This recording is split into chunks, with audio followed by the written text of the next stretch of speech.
ये क्वेश्चन मेरे पास JEE mains 2026 का है।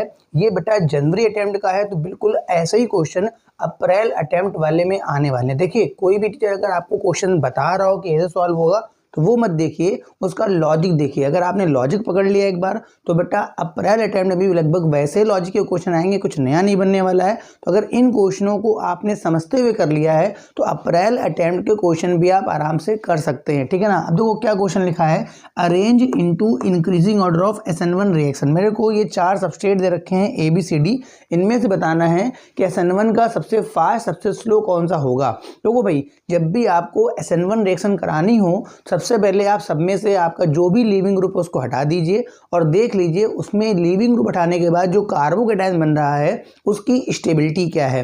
तो जिस कार्बोकेटायन की स्टेबिलिटी सबसे ज़्यादा होगी वो SN1 सबसे फास्ट देगा।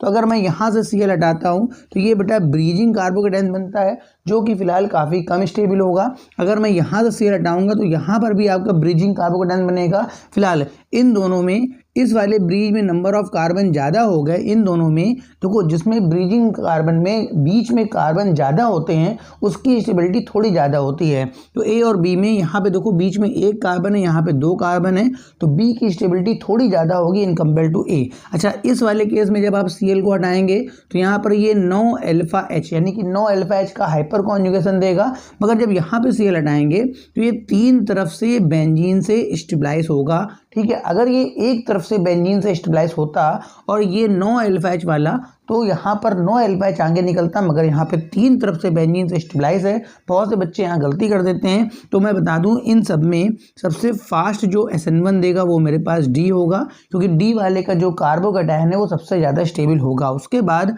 आपका C है, C के बाद B है और बिल्कुल मेरे पास A है। तो ये जो ऑर्डर बनेगा ये SN1 रिएक्शन का ऑर्डर बनेगा। Thank you for watching. ये क्वेश्चन मेरे पास जेईई मेंस 2026 का है।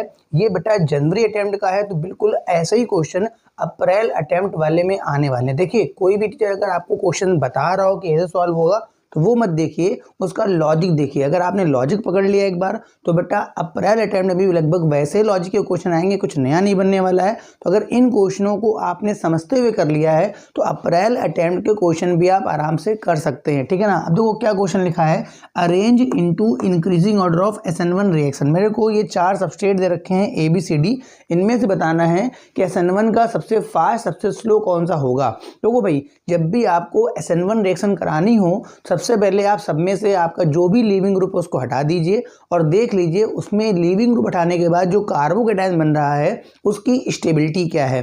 तो जिस कार्बोकेटायन की स्टेबिलिटी सबसे ज़्यादा होगी वो